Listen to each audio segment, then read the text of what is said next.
So our focus today, as you understood, will be South Asian women artists in Paris.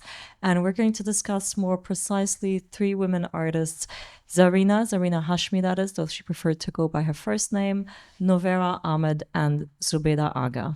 And through them, we're also going to try and understand the validity, the meaning of these terms, unpack them a little bit. What is it to be a South Asian in those years, more specifically in Paris, because the way we brought them together is because they all spent some amount of time in Paris.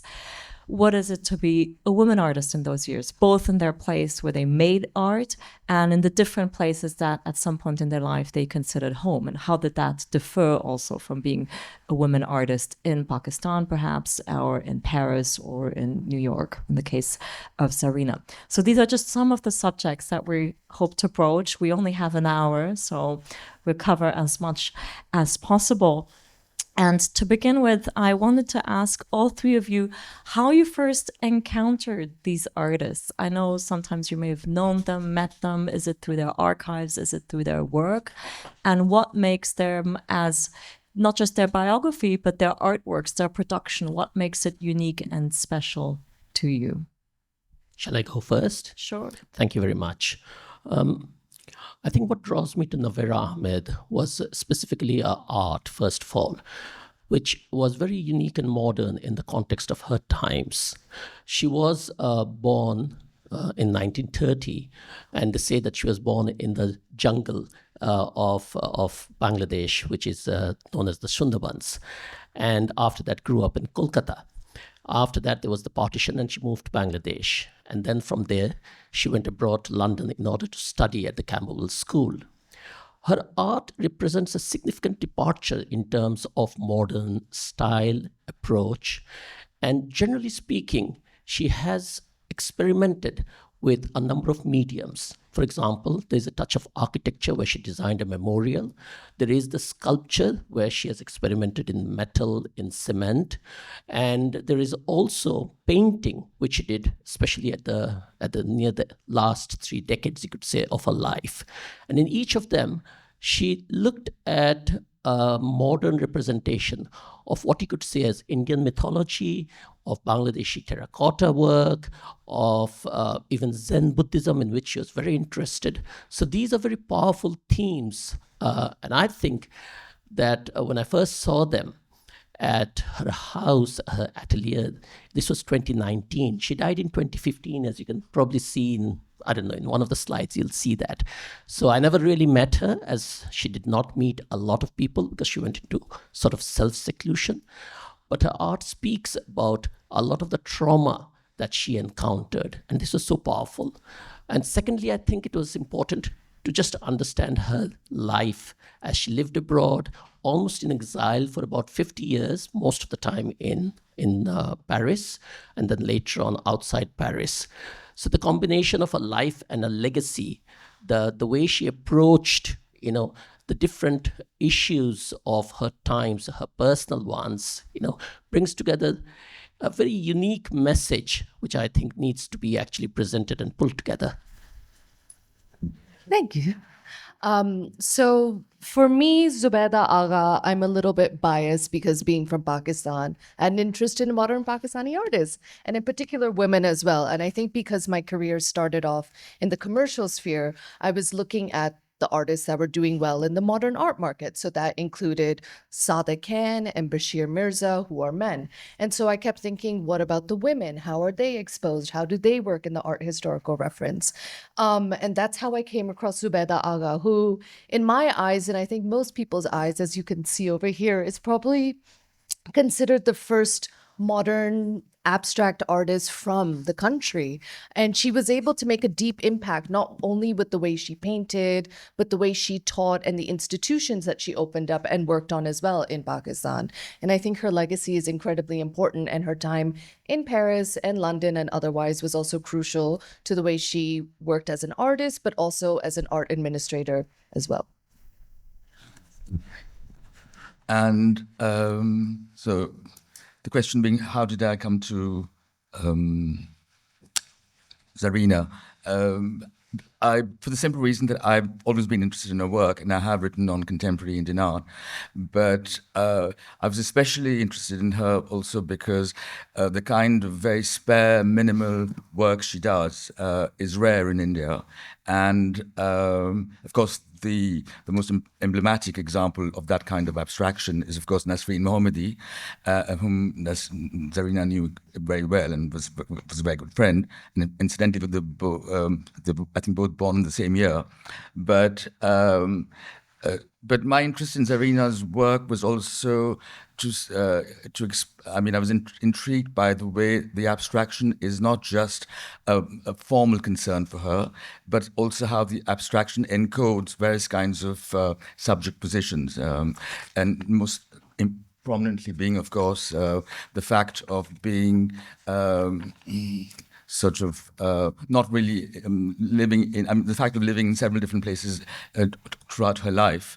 And I think the idea of home, of returning home, even if it's an imaginary projection, is very much inscribed in these apparently abstract works. Although later on, she does refer specifically to forms like the house, the rudimentary shape of the house. But so there's always a kind of inkling of a shelter in some of her drawings, as there is also an idea about frontiers and boundaries, and of course there are references to I think the partition of India, which was the sort of valedictory act of the British, is inscribed in her work as well. What intrigues me also, these concerns about home. Of course, homelessness is a spiritual condition in the modern period par excellence. But I think there's a particular inflection given to it by Zarina because she actually lived it since she was born in Aligarh, which is a predominantly Muslim city, and of course, then she moved to Delhi, but she had family in Pakistan. Because she happened to sort of be married to a diplomat, which obviously took her to very different places in the world. And so there was always that a kind of I think, a yearning for a home which probably never existed. So that's how I came to her work. And when I had the occasion to do an exhibition for a private foundation in Belgium, I included her work along with Nasreen and other women abstract artists. It wasn't just an exhibition of women artists, to counterbalance the kind of figurative representational art which predominates in contemporary Indian art. So that was also a way of suggesting another dimension to contemporary Indian art, which was abstract and curiously happened to be practiced by women. So when I mentioned Nasreen and Zarina and a younger artist called Prabha Mepayil, so that's what brought me to her. Thank you. Before we move to their time in Paris, a follow-up question I wanted to ask is about the recognition of their work. And here, the three artists may differ slightly, of course, and we're seeing some slides, and you included, Nour, how some of the artworks that you're showing by Zubaida Agha are represented, exhibited at the moment in the Venice Biennale. So this is, I guess, a sign of current recognition, but was it always so? And is there a difference between her status in Pakistan and elsewhere? And same for Nour. That also leads me to how you managed to conduct research on them, because I know that is an issue. And in the book that just came out on Zubaida Agha by Sarah Ansari, which is published by the École des Modernités of the Institut Giacometti, she also goes into that, the difficulty of conducting research. And I was just going through the book and reading that book recently, not just going through it. And one of the things she says always is, this person said that, and I have found that it is true, the archive said so, and this person says that, and I have found no way of corroborating it, of validating that in the archives. So just 2 words on how to conduct research on them, how you have, and more generally speaking, how one can, and on recognition. And sometimes the two go together because it's very difficult to elevate an artist if one is having so much difficulties conducting research. And this is perhaps less addressed to you, Deepak, because Zarina was alive and had also retrospective exhibitions, and you exhibited her work during her lifetime. But perhaps there's something to be said about her legacy too, and what is happening to her works today. Well, I can start off with Zubaida saying that, thank you to Saira Ansari for helping me put this talk together. And she was very generous with all the archives that she was able to share as well. But she kept saying that during her time in Paris, even though she studied here and she was technically enrolled in as a student, she wasn't they kept calling her an apprentice rather than a student. And so anytime she's trying to find research about what Zubaida Agha was able to do in her time in Paris, she was able to find that. She has her exhibition details and photos of it, which is all well and fine. But then going back to Pakistan, where she very much was recognized in the country, there's no question about that. She was given many awards during her time, well, later on in life. There's no real record of what she was capable of doing, but it was only through different verbal conversations that she was able to have with other people. Because like Saiful said about Noura, Zubaida she became very reclusive as well. She wasn't really integrated into the community, even though she was respected and everyone wanted to talk to her, and she was able to set up so many different institutions, and that was because of her time in Paris. She kept to herself quite a lot as well. And so there's something to be said about that too. So, thank you. Well, I think Nour is probably one of the most difficult lives to actually research, for the simple reason that she made it even more difficult.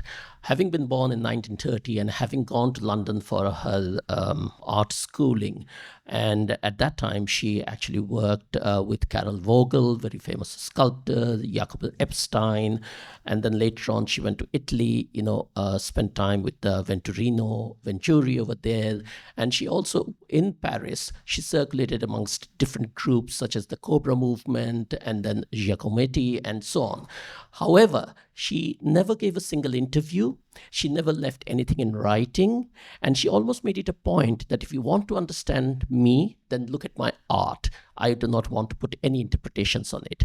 The second, I think, reason for it was that she really, and perhaps I'm judging it a little bit, but she really was almost a target or a victim of the patriarchal systems over there. And therefore the recognition, which is another part of your questions, really did not come in the manner or the support that should have been given. She did win the first prize in the Pakistan National Exhibition in 1960. She even designed the memorial that I spoke about.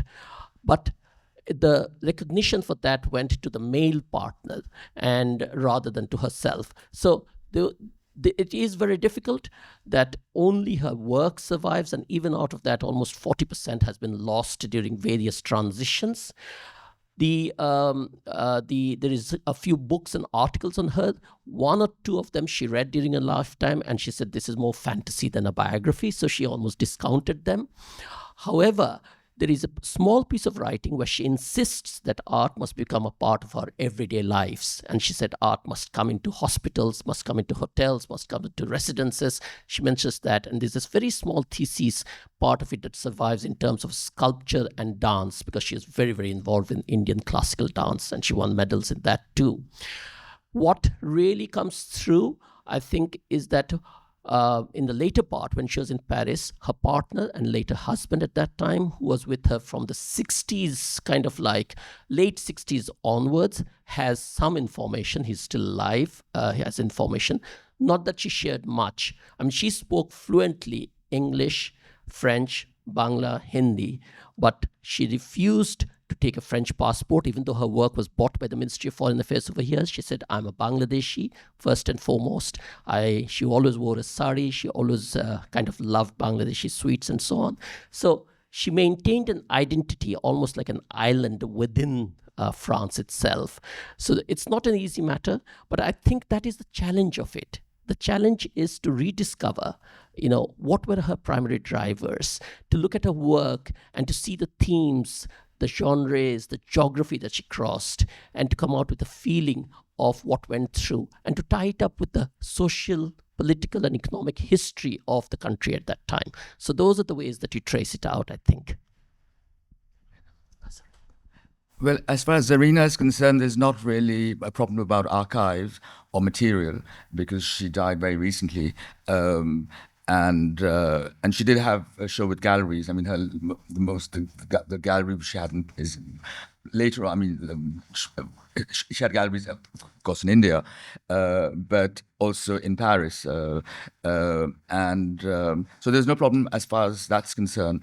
But in terms of what you suggested about, asked about legacies, I think that's something more.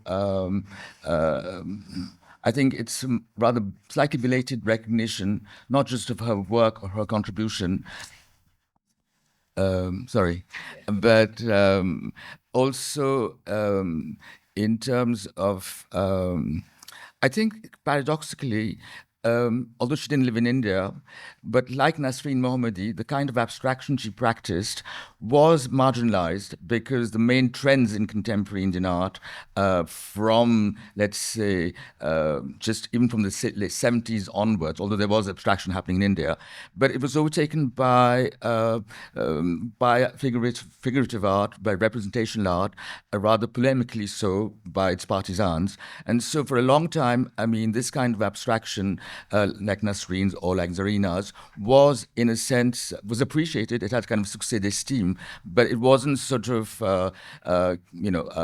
hadn't become part of a kind of mainstream contribution or legacy, which is now, I think, obviously changing because of the fact that, I mean, because of this kind of sort of sea change in attitudes towards so-called marginal forms of expression. And of course, the fact that, of course, art made by women is sort of no longer a question of any kind of bias anymore.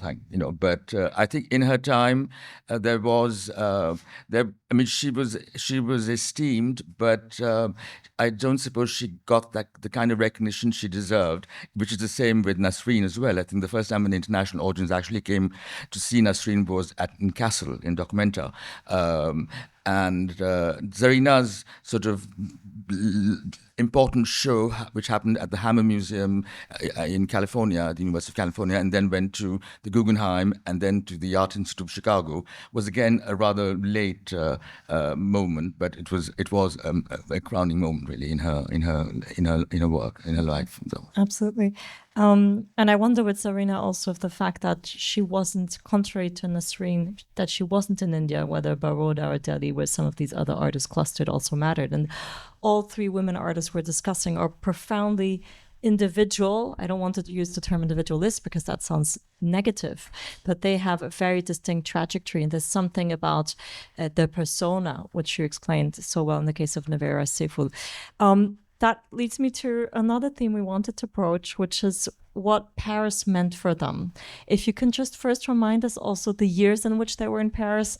They never met. So that was a question we were asking ourselves. Did they meet? Was there ever a conversation in a cafe in Paris? No, there wasn't. So just for you to be clear about that. But if you can tell us how long they were in Paris and most importantly, what they got out of Paris. And sometimes it's, as we know, not about training or art making. It's about something different. Is it about more freedom as a woman artist? Is it about institution building? Or what do they get out of it? And what does Paris mean for them, perhaps along other sites of production and other homes that they built? If you can also locate it vis-a-vis other cities that mattered for them. Should I? Oh, please. Sorry, no. Well, I think Zarina was in Paris from 64 to 67, and she studied with William Hayter, which was the kind of place to go when you came to Paris and wanted to study printmaking. And she does recall that he was a very supportive presence. Of course, she learned a lot about printmaking when she was in Paris. But and he did sort of encourage her to pursue a career as an artist.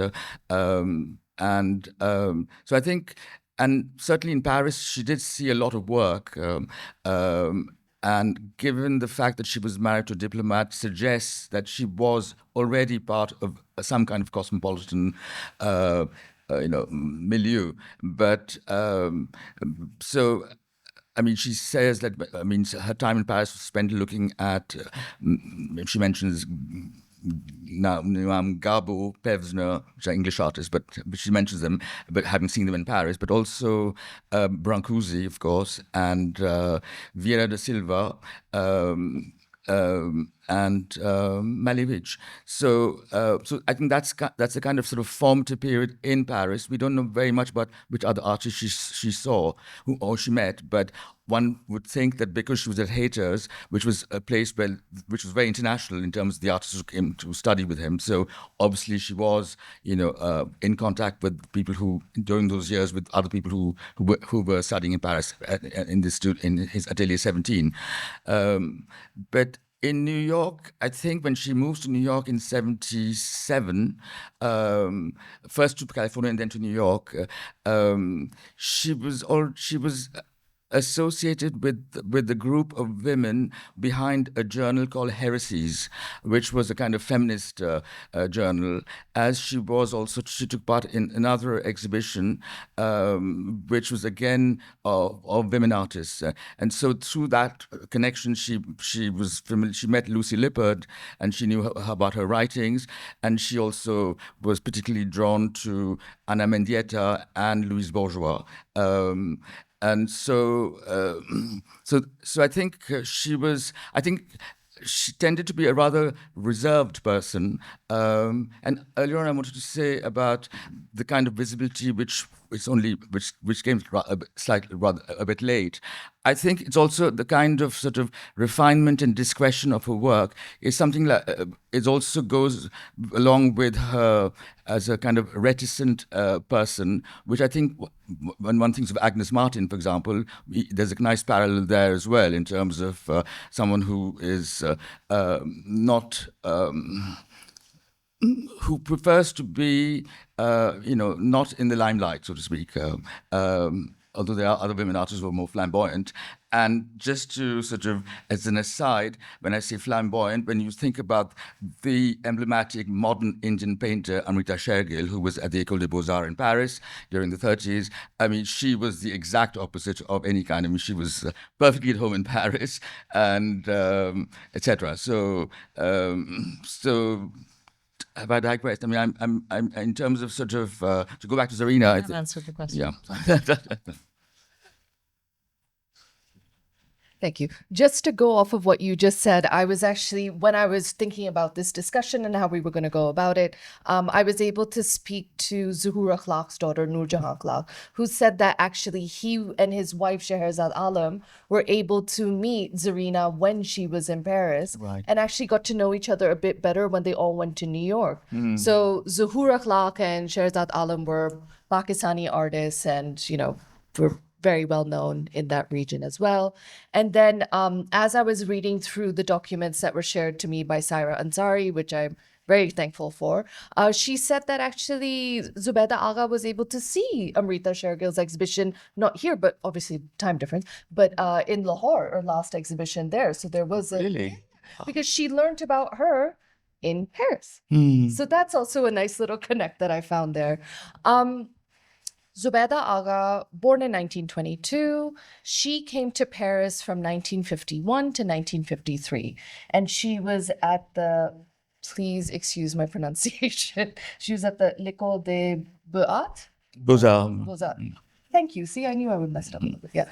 And she was able to have an exhibition in 1952 at the Galerie Henri Tonche. Thank you very much. Yeah. And so I think when it comes to her practice, she had an understanding of what she wanted to do because she had already studied. She was at Central St. Martin's the year before in 1950. So she was able to study what she was interested in, which is cubism, abstraction. She was looking at different colors and she was looking at all these different variations. And her form of work was very different from what was happening in modern Pakistani art at that time. But from what I have understood from the reading readings is that Zubaida Agha was actually able to think about how institutions work and how institutions are formed around and for the artists. So what does it mean to store artworks? How do you put an exhibition together? How are you thinking about the ecosystem that helps the artist at the end of the day? Because it is all for the artists that we are doing all this work. And so when she went back to Pakistan in 1953, she was able to help set up the Contemporary Art Gallery in Rawalpindi, and she was also able to help the PNCA, which is a museum in Islamabad. And so she was really thinking about institutions and how they're built, and she was trying to pass it on to the next generation as well. And it was very important for her that that stability stayed within these spaces. Thank you.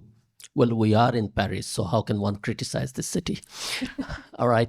I love the definition that was given by Harold Rosenberg, I think, where he said that in the 60s, Paris was a mixture of Viennese psychology, of American detective novels, of African sculpture and German know-how and Italian nihilism, is what he said. And you could probably add a bit of Bengali sweets to that.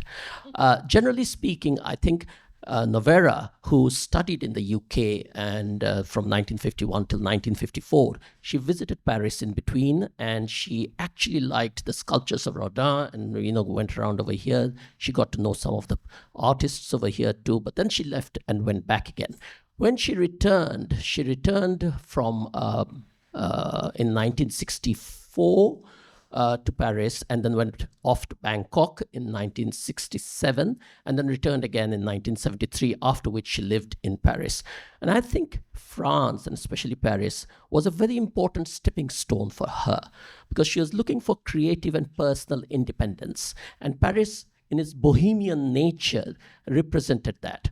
One must understand that in Bengal, there was a sort of Bengal Renaissance that one speaks about in the sort of 19th century, where there was a lot of liberalism, and where figures like Rabindranath Tagore and Begum Rokeya, who actually fought for feminism, which is why Bengal women got the right to vote in 1925, as opposed to Swiss women who got it in 1971 or something.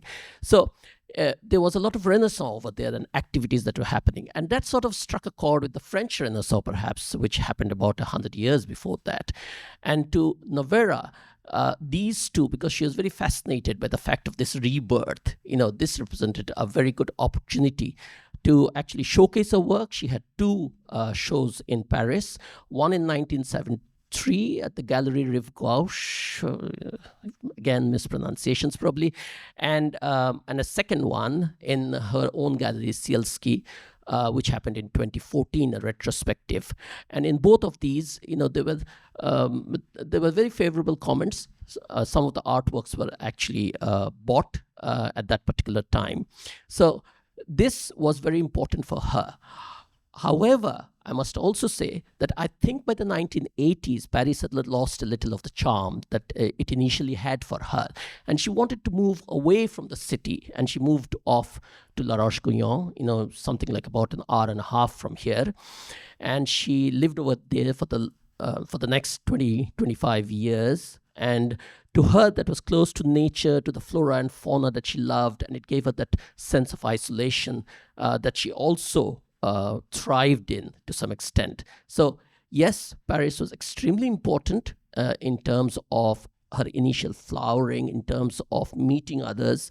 And there are in her sculptures, there's one over here. This is the Bangkok phase. This is Icarus, which is the metal one. This is another one, which is sort of a spray painting that she was doing with metal parts. I think there's another one which is probably before this. This one, they say that the Giacometti, like for example, the clean lines that you can see in this ebony finish over here with the little African head, it shows the mix of genres. And over there, that particular one is probably one of the most dramatic sculptures, Exterminating Angel. Again, there was no doubt about the influence of European lines, but of very, very strong Bengal themes that comes through over here. So I would really say Paris, she loved it. She loved a particular brand of French champagne also, which is the only one that she drank. So there's no doubt about it. But in the end, she also moved out of Paris. Nour, you mentioned that Zubaida got to know about Amrita Shergill in Paris, though then the exhibition you mentioned was in...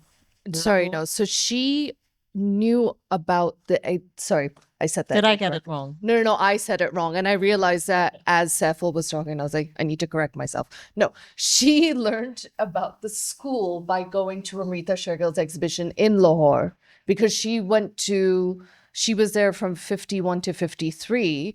And the exhibition, I think, happened in 1947 in Lahore. So she learned Yeah, about yeah. that. So it was the other But way. you My also spoke about apologies. artists congregated. You mentioned Zahur al-Akhlaq, and that's what I'm getting to. Yeah. So a broader question is, does Paris or perhaps other places like London matter for South Asian artists to congregate? Because, of course, it was so difficult for them. Though there are exceptions. There are some Indian artists who are able to exhibit in Pakistan. There are other exceptions. We can name them. They don't pertain to the artists we're discussing. But it was difficult for reasons of citizenship to travel, to hold connections, to exhibit between East and West Pakistan after the Liberation War of 71, between India and Pakistan. Was Paris, were London, perhaps New York also, were these places that allowed for a form of being South Asian and meeting other South Asian artists? Is that something that your artist, quote unquote, spoke about or that you could tell us about? I think it's a bit of a two-pronged approach when it comes to that. So I know that obviously Zubaida Agha had exhibited in Pakistan, but I know Zarina Hashmi had, and I know Novera Ahmed had as well. I think because these three women in particular were able to have the privilege to travel abroad, they were able to exhibit abroad and be able to meet other South Asian artists abroad as well.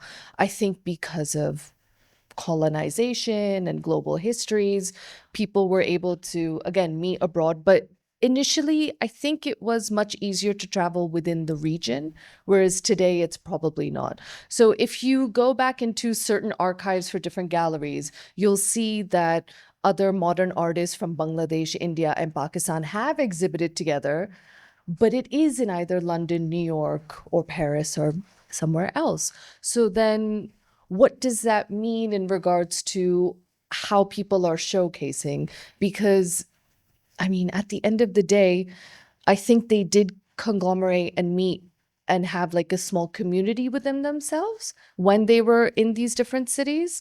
But then I also think that initially there were meeting spaces within our own countries as well. But because of global politics, I don't think it became more and more difficult. And so that's why meeting outside of the region has become easier at this point. That's why we're all here right now too. Yeah. Yes, I mean, sometimes it's said in South Asia that the shortest distance is a circle instead of being a straight line. You know, we often travel around in order to get to know each other better. For Novera, I think that she actually was active during a period when the countries were just separating and finding a different identity for themselves. So, for example, the India's partition, Pakistan, 1947, the time when she actually moved across to East Pakistan and then grew up over there. Then again, returning back, and then she going to West Pakistan, and then coming out of there was Bangladesh happening in 1971. So she sort of, her work and her period fell between the cracks, if one understands that.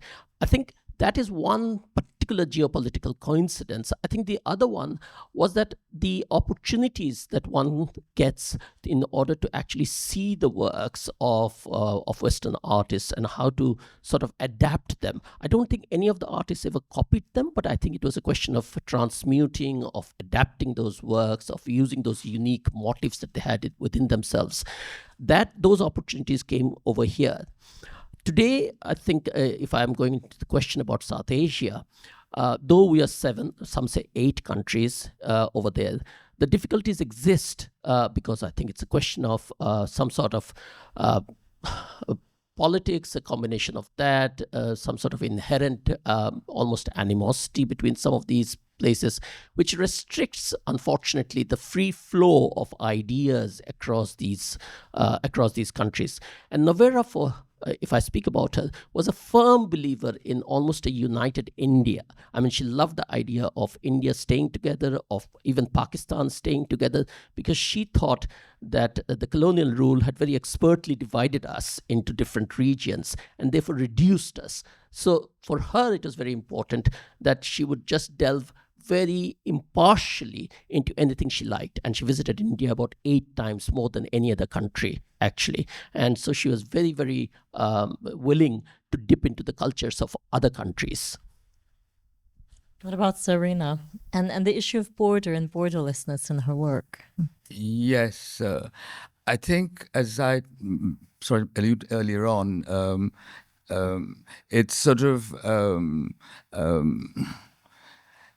I think the border is an idea, and also probably is a kind of originary trauma when you think about the partition of India. But from there on, she moved to lots of places and lived in lots of places.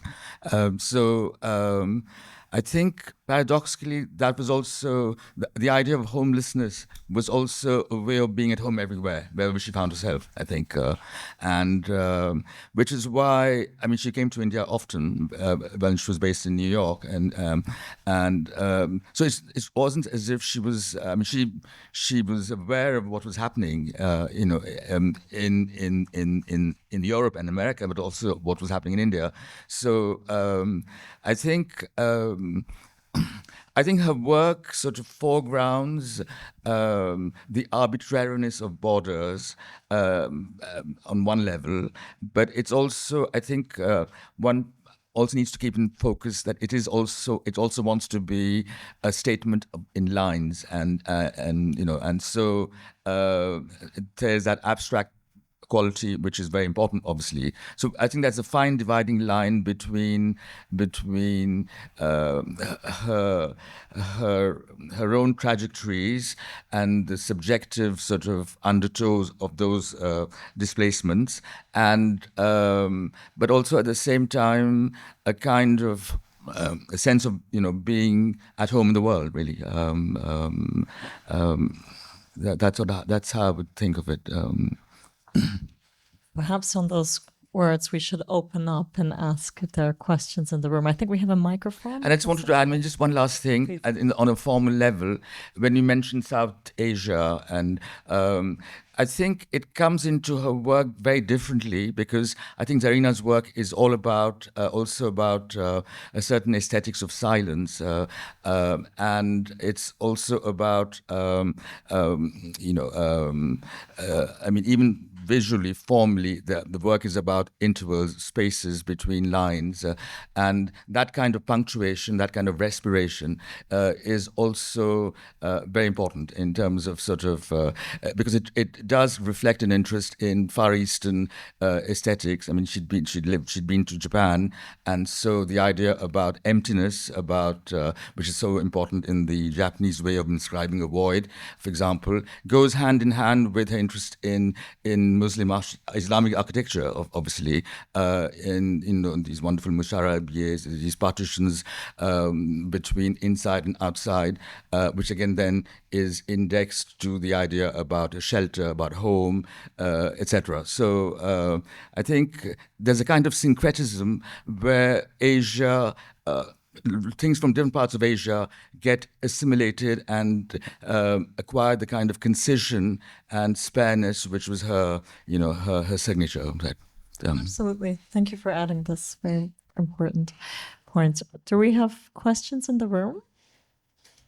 I have many more otherwise, but if you want to take a few minutes to gather your thoughts, we have a microphone, as I was saying, at the back. Yes, we have one here in the front.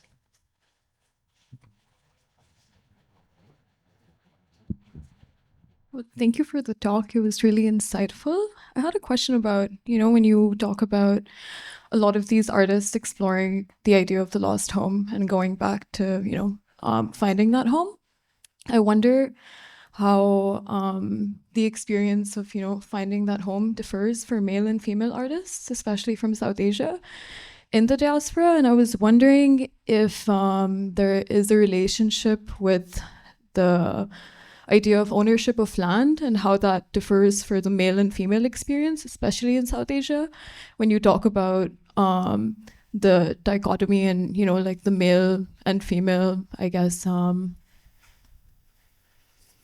right to owning land and the different relationships that they have with land. And obviously a lot of feudalism and how different it was back then. So I wonder if you could comment on that, and especially when it comes to the difference between men and women artists from the region. Yeah, I'll say, look, Zubaida Agha was born in 1922, right? So she was 25 when the partition happened. So she was born in India, and then she ended up being in Pakistan. And she was patriotic. She wasn't nationalistic, though. She didn't have a family, she didn't have a husband, she didn't have children, anything like that. But she was able to be in a space of privilege, which gave her the means to travel around. And I think also when it comes to men and women and owning property, it's very different because Zubaida was able to inherit what she had and she was able to keep what she had. And in fact, now like her great niece, Saira Ansari, is doing all this work on her. And she's able to go back to her family home where Zubaida lived, where she's able to work on that and process that. But I also know male artists from Pakistan, some of them were able to do that, some of them were not. In regards to Zubaida, she was very reclusive, and I think that has a lot to do with the patriarchy as well. Actually, I was just having this discussion with my own family last night, where my Pakistan ID has to have my husband's name and my father's name on it, because apparently I am no one without them. So that's also very bizarre. And that's probably the way Zubaida thought, that's probably the way she thought as well. Obviously, I have no idea, but that is something that is to consider. It's worthwhile. So I'm sure it was a struggle in some capacity in that way. Absolutely. Well, in the case of Noura, I think there is almost a clear-cut open and shut case about the patriarchy that existed. For example, one of her most important contributions in terms of the language memorial, where she was the principal designer and there was another gentleman, her partner at that time, Hamidur Rahman. I mean, today, the books are filled with mostly his names rather than hers. Even when she returned back and the School of Fine Arts, I mean, that was opening, there was no offer that was made for her to start off with the sculpture, obviously, in which she had been trained, and to use her as the principal person to teach that over there. She also looked for support in the creative field, and I think that there was a shortage of that, not only because of the fact that the sculpture was at its very nascent stage at that time, but also I think a degree of more fascination with her personal life rather than her creative side over there. I think even then, Noura never identified herself as a feminist as such. It is true that in South Asia, and I think Salima Hashmi says it, that women were expected to be artistic rather than artists. And as Linda says in her book, Nochlin says in her book, she says that men were treated as great artists, while women were recognized as making the effort to be great artists rather than being great artists. So the division was there, and often their efforts were swept under the carpet. Coming to the question of land as such, I mean, those followed the social practices that existed at that time, which essentially gave more privileges to the male in the family. And that privilege extended even, as I said, in the arts to a large extent. But today, I would say that those differences are far less, okay? However, they still exist, and I think it's still a bit of a struggle for females over there. Noura was never interested in land or in property as such at all. And in terms of her own name, she dropped the Ahmed at the end. So Noura Ahmed dropped it to just Noura. That is what she wanted to be recognized as such. So she wanted to be free of any encumbrances in terms of land or in terms of wealth and as such. All she wanted was a certain amount of metal, pigment, and that was it. I don't know whether I have anything to say in this particular question. As I think when you mentioned home and then you mentioned land, so I don't think the land was really something which was, important. I mean, was a preoccupation for Zarina, but I'd go back to the idea of about home being a kind of spiritual place, and also I think it harks back to Virginia Woolf when she talks about the rooms of one's own. So in a sense, a house of one's own. So we're talking about women who are, who are not oppressed, or it's more a question. It's a more philosophical or spiritual questions which they're addressing when they talk about home or land. So. Are there more questions? There's something I wanted to ask you about, so I'll use up my great capacity as chair to do so. Is if you could tell us a little bit more about how ASAP is involved also in archiving projects, but especially providing the opportunities for others to do so who may not have otherwise. And if you want to talk also, perhaps mention at least a grant from the House and Words Institute. I think that would be great because it just happened. So Yes. people may not be aware of it in this room. Yeah. No, so first of all, I just want to thank Devika, Deepak, and Saiful as well. I got the idea of doing this talk having gone to see the Arab Presence exhibition in August in Paris. And I thought, it's wonderful to see all the Arab artists represented who were based in Paris and how their work influenced it. So let's talk about the South Asians too as much as we can. So thank you so much for being part of this. And so with Art South Asia Project, really, when we work in this space, we're trying to figure out ways as to how we connect South Asia further with each other. And one of the things that Mala and I consistently think about is archiving and how important it is to archive. So even through this discussion, we understand like Zarina was able to see it in her lifetime, and there is a lot of archiving on her comparatively to Zubaida and Nour as well, being the reclusive women that they were and not really being, they didn't really want to share that much. So we are very happy to announce that 2 days ago, we have been given a grant by Hauser Wirth Institute in America that will be able to train 20 different people in South Asia with the skill of archiving. And it is a partnership that we're doing with Asia Art Archive in India. And we are incredibly excited about it. It will be launched next year. We will be doing a meetup in Nepal, and we will be working with Photo Kathmandu and Nepal Picture Library. And it will be a space where people can not only learn the skill of archiving, but the methodology and what goes behind it. And we are incredibly excited to share that with everyone as it comes along. So thank you, Devika. No, thank you so much, Nour, especially in the context of Asia now. I think it's really important not just to look back at past artists and their production, but also what's going to happen in the future in the region, in Asia itself, and how structures like ASAP, I have to say, which I'm also associated with, and very proudly so, are enabling in the region itself. So thank you so much. And thank you, everyone, for joining us. Thank you. Thank you, everyone. Thank you.